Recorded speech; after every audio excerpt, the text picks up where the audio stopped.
What's happening, guys? So we are back with another one, and this time it's a match preview. We're shifting over. Champions League's done for the week. We're shifting back over to the Premier League now, and it's Premier League action away from home now. Wolverhampton Wanderers versus Arsenal at the Molineux Stadium. Match preview. Let's get it.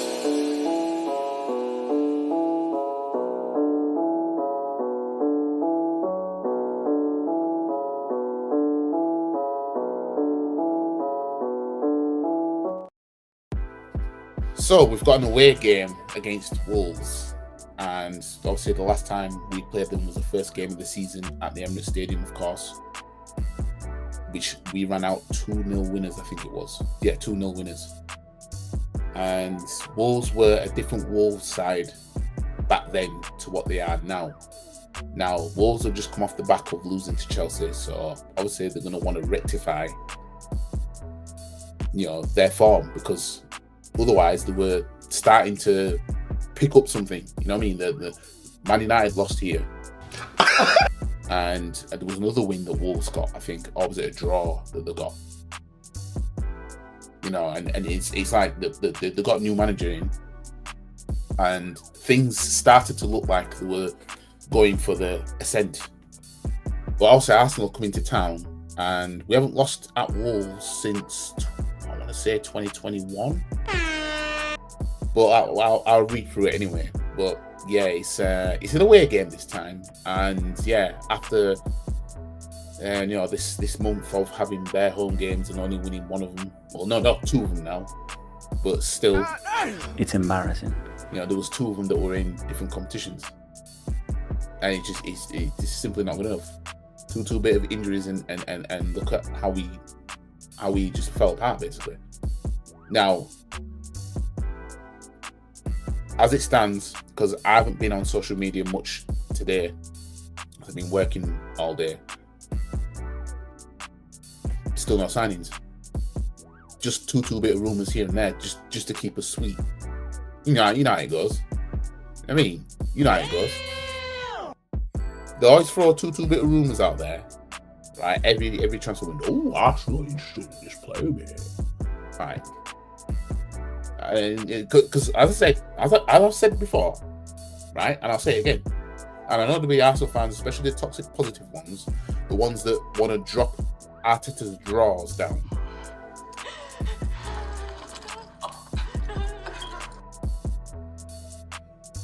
These men will deny a fact, and the fact is that Arsenal have not signed a world-class player, number one. Number two, we have not signed a player that we never would have managed to sign if we were still occupying the Europa League. Nope.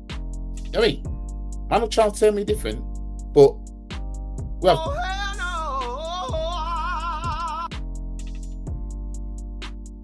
man think that we wouldn't have got Declan Rice if we were in Europa League. If we'd have just missed out on top four, right? These men think that we still wouldn't have signed Declan Rice. You know what I mean? He wanted Arsenal, did Declan Rice, right? And he knew where Arsenal were going. But if we were in Europa League for the season that he joined us, we still would have signed him. Yeah. If we splashed the same 105 million on Declan Rice and we wasn't in the Champions League, we still would have gone. Yeah. You know what I mean? You think Mikel Merino is a Champions League signing? Nope. I mean, you think Calafiori is a Champions League signing? Oh, hell no. Name the players. Because we were told, well, if you get Champions League, man, then you can attract world-class players. All right. That's we were gaslit into believing that shit, even though I didn't believe that shit anyway. But man out there were trying to gaslight the fan base, telling them, if you get Champions League football, you can attract world-class players. And sign one. Haven't signed one. The definition of, you can see that Champions League has benefited us in a transfer window, right? is we go get Gyökeres. Gotcha, bitch. That's what it tells me. That's what you tell me. We go get Isak or some shit. You get somebody that's point blank proven, point blank, undeniable, point blank. We're in need of a world-class striker. Isak could be. Gyökeres could be. You know what I mean? We signed Aubameyang and we didn't have Champions League football.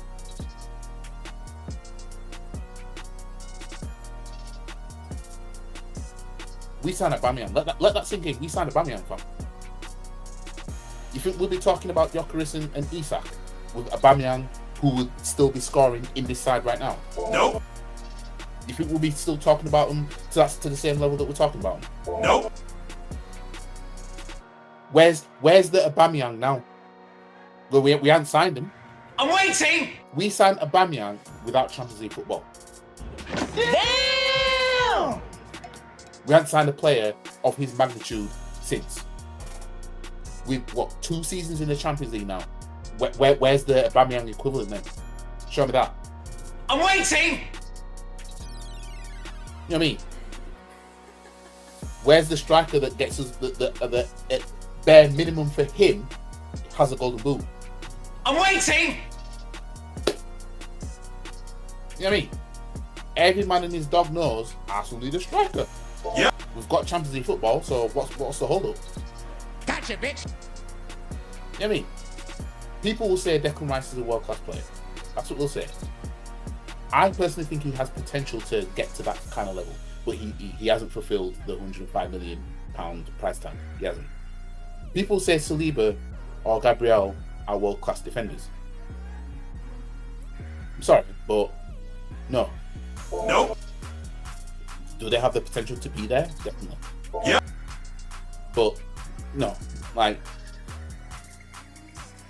we don't have any world-class players. People say Saka's world-class. See, what people get twisted is players can do world-class things and put the world-class performances here and there, right? But when needed, fam, we haven't won a trophy with these, man. Well, unless you want to count the Shield, for, you know, if you want to count the Shield, then yeah. But let's face it. Where's our Alexis Sanchez? I'm waiting. You know what I mean? He's more world class than any forwards that we have. Yeah. You see what that guy did for us. Ozil is more world class than any player we have. Yeah. Right now. You know what I mean? Now, if you add Ozil and Sanchez into this team with Gabriel and Saliba at the back, Damn. you know what I mean? Shit could happen. But I'm not gonna let this hold me up for the match preview. But let's get into it, because I ended up going on a little rant, and it's not like I'm live or anything now anyway. So let's get into it. After winning his first 2 games in charge of Wolves to 0, Victor Pereira's honeymoon period is well and truly over after a 3-1 defeat at Chelsea on Monday night. Stretched their winless Premier League run to 4 matches, drawing 1, losing 3.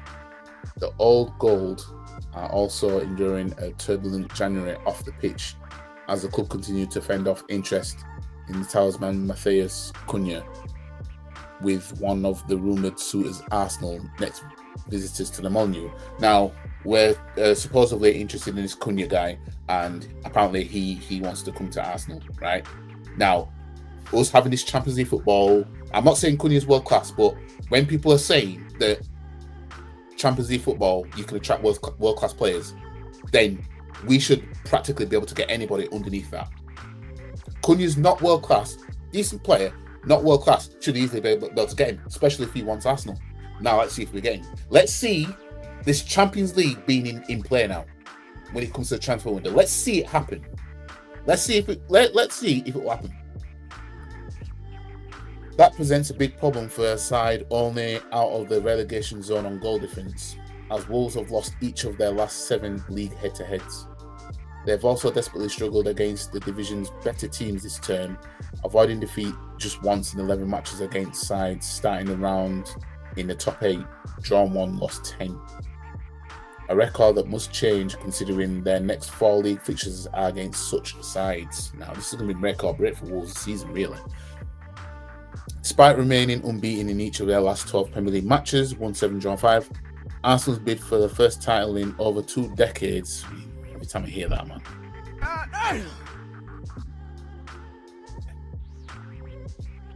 It once again finds itself on the ropes after they threw away a 2-goal lead against Aston Villa last week, drawing 2-2.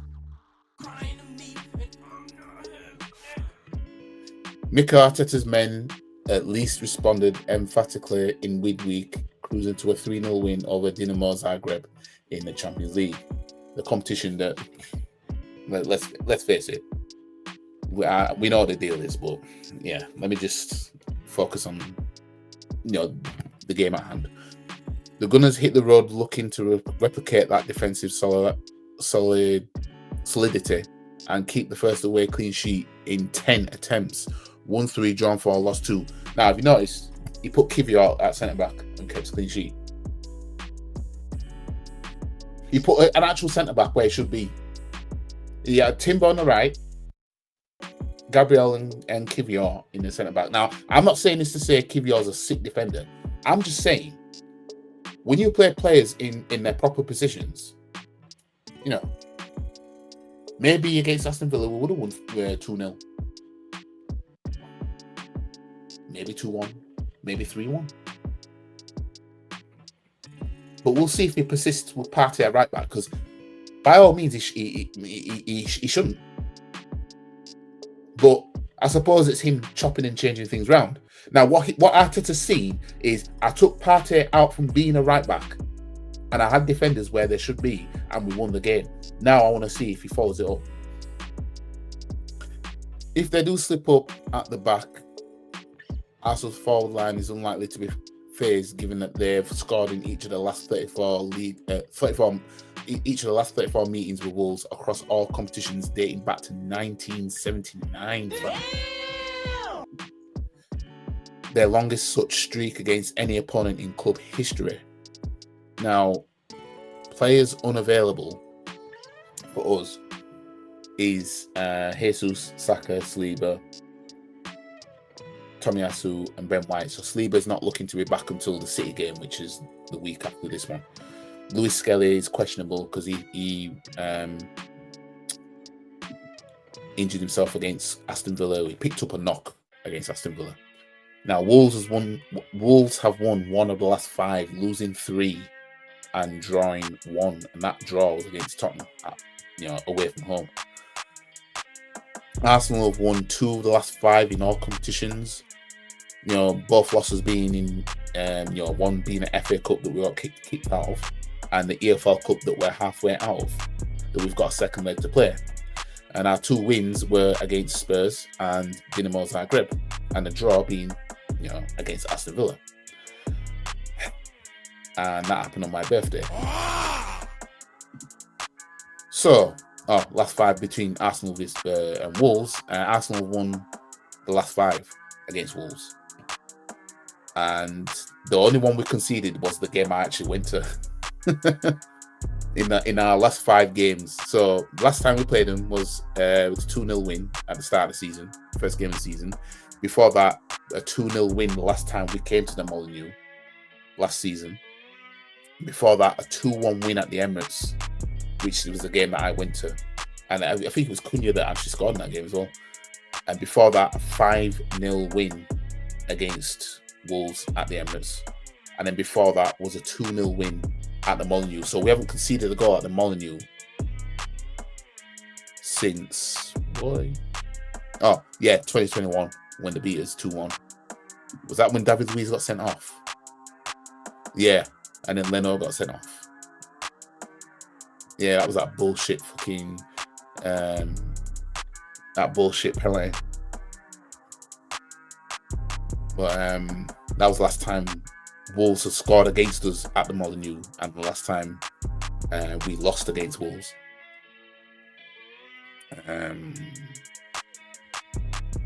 But yeah, since then it's just been all wins.